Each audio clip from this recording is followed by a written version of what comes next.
నమో శ్రీనివాసాయ నమః, నమో వెంకటేశాయ నమః. అందరికీ నమస్కారం అండి. ప్రతిరోజు రాశి ఫలితాలు తెలుసుకోవడానికి ఇంకా మన ఛానల్ సబ్స్క్రైబ్ చేసుకోకపోతే ప్లీజ్ సబ్స్క్రైబ్ చేసుకోండి. లైక్ చేసి మీ పూర్తి సపోర్ట్ మన శ్రీనివాస ఛానల్ కి ఇవ్వండి. ఈ వారం రాశి ఫలితాలలో గోచార్య రీత్యా వృషభ రాశి వారు ఎటువంటి శుభాశుభ ఫలితాలను పొందుతారో తెలుసుకోవడానికి ఈ మన వీడియోని ఎక్కడా స్కిప్ చేయకుండా చివరి వరకు చూడండి.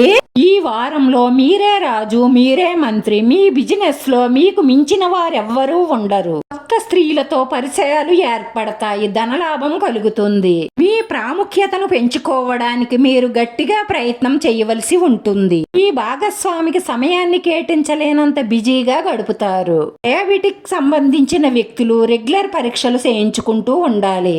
వారు కూడా ఆరోగ్యం పట్ల శ్రద్ధ వహించడం చాలా ముఖ్యం. విద్యార్థులు మీ కష్టానికి తగిన ఫలితాన్ని అందుకుంటారు. రోజు మీరు ఓర్పుగా ప్రవర్తించండి. కోపం తగ్గించుకొని జాగ్రత్తగా మాట్లాడండి. కఠినమైన మాటలు మాట్లాడారంటే ఎదుటివారి మనసు ముక్కలవుతుంది. మీ సమస్యలు ఇంకా పెరుగుతాయి. ఈ సమస్యలలో మూడో వ్యక్తిని జోక్యం చేసుకోనివ్వకండి. జాగ్రత్తగా మాట్లాడి మీ సమస్యను మీరే పరిష్కరించుకోవడం మంచిది. వివాహ సంబంధంలో సరైన సమన్వయం ఉండడం చాలా మంచిది.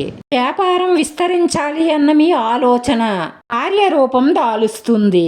ప్రముఖులతో పరిచయాలు మీకు చాలా మేలు కలుగుతాయి. ఈ రాశి వారి పరిహారంలో వెంకటేశ్వర స్వామి ఆలయ దర్శనం చేసుకోవడం, 108 సార్లు ఓం నమో వెంకటేశ్వరాయ నమః అని జపించడం వల్ల శుభప్రదంగా ఉంటుంది. మీకున్న దోషాలన్నీ కూడా పరిహారం అవుతాయి.